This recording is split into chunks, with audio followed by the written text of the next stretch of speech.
guess, coming from my own background, which is half Fijian and half English, there's always been this question about, asked to me about where I'm from and this sort of thing. And I guess I don't look like the stereotypical Fijian. I was born in Fiji, so I'm kind of half Polynesian, half English, but I've grown up in New Zealand, and I don't really, never really identified wholly with any particular group in a way. So a lot of what I've been interested in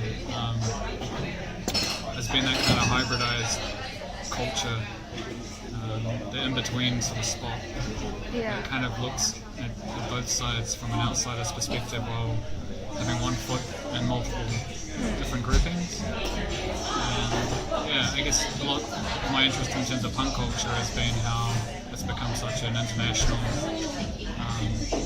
underground thing over the years, and how there's punk scenes in all sorts of places in Asia, particularly at the moment. There's punk scenes in Burma and Thailand and China and that sort of thing. And they've taken Western culture, parts of it, and turned it into something their own. I think it's the first residency I've ever done, and to be put into a context of contemporary Beijing is definitely an eye-opener. I mean, I've been overseas before, but Beijing's kind of next level. Very interesting, and it sort of brought me a whole lot of different ideas about how I should be approaching my own work in terms of relation to a more international context. I've been interested in things that have been going on in Asia or outside of New Zealand for years. It's definitely made me want to think more long term about more interaction and within the Asian context. Away from home, but there's a lot of New Zealanders and Australians over there, and everyone speaks English, some of that, and just being thrown into a country where you don't speak the lingo, and trying to sort of get by that way is, you actually feel like you're in a different planet in some ways, which I found interesting, I guess if you want to go overseas and just want to experience the things that you're comfortable at home, what's the point? It's incredible.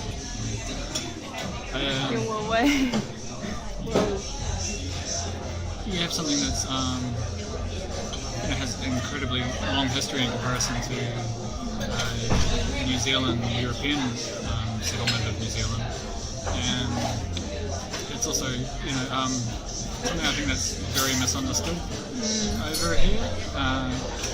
In the West, China and a lot of Asian cultures have for years played the part of the bad guy or the boogeyman and things, and things have very much dramatically sort of flipped over in the last 10 or so years, I think, where people have started to really question the dominance of American and English cultural dominance of popular culture.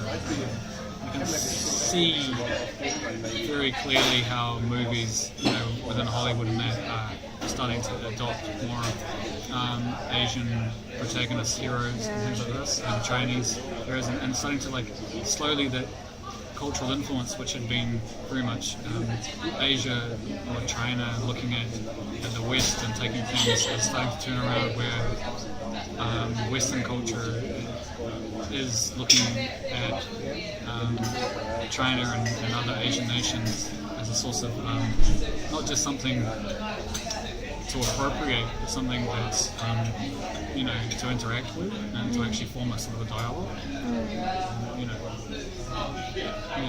And a lot of that has to do with, I suppose, people perceive an economic ascendance of China and a kind of a slow downward death spiral from America at the moment. And particularly after 2008 and the global financial crisis, there seems to be a kind of a realignment of the world to not so much see America as solely the dominant powerhouse. With that country. I think language is obviously a primary, cornerstone of any of those sort of understandings, and New Zealand government, New Zealand society should be really trying to forge a bilingual sort of approach to, or a multilingual approach to education across the board. It should include Chinese, French. I just don't understand how, like in Europe, and learning languages is just part of the normal curriculum. Over here, it seems to be something that is like a gourmet or a niche thing. And then, I guess if people need to sort of understand the culture of the country that they're. Our economies have become so intertwined now. Our economies become intertwined with the Chinese economy to a large extent. If you don't understand the market, so much of us are kind of indebted to now. Then it leads to a kind of a relationship that's sort of only half formed. And as well as that, China's just so huge and interesting. Like, why wouldn't you want to know more about it? I think, and you can see that, with the number of the work of groups like Asian New Zealand and the Chinese representation culturally in Auckland with Lantern Festival and things like this. They've gone beyond simply just being sort of small, token minority, ethnic minority things to a lot larger kind of recognition of Chinese history within New Zealand, which is a good thing. New Zealand doesn't have the greatest legacy history of dealing with overseas immigrants, so not just Chinese with the poll tax, but with Samoans and Pacific Islanders with the Dawn raids and things. And I think moving forward, New Zealand needs to politically stop using other cultures as a kind of political football, particularly. Election year, there's always the race card that sort of gets thrown up, and immigration and things like this. And sure, there's questions need to be asked, but to get dumbed down to a simple kind of fear-mongering it doesn't really do New Zealand any service at all. That's my opinion. I guess communication. A lot of my work is photographic, video-based documentary projects that I sort of slide into more sort of art-based projects rather than strict documentary sort of things. So they're projects based around community groups and individuals and things that I have some sort of connection to. And in that way, I feel passionate about trying to tell stories that involve those people and groups. So something like the Up the Punks project, which has been going for 14 years now, is just trying to tell a story about people that I know and things, but it's also in some way autobiographical in that it's a story about a punk scene that I've been involved in before the project started and up until now. So it's as much about me as it is about other people. Obviously, I don't want to tell my own story so much. Implicitly, that's what's there. So telling stories, I suppose.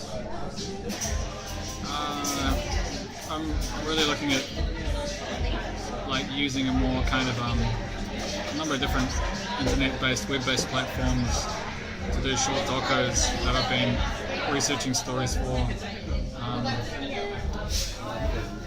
In terms of China, definitely heading over there sometime in the next year to follow up on the project, to expand upon that. And include more of Southeast Asia. I think that's always there would be good. I'm kind of interested in setting up a more sort of cross-cultural exchange of ideas and things. So setting up some kind of distribution network for Chinese music and the New Zealand punk scene would be on the cards. It's just a matter of finding enough money to import the riggers and set up the network for that. And then ideally by next year would be getting enough backing to find some money to get a Chinese punk band to come over and tour through New Zealand. Would be really cool.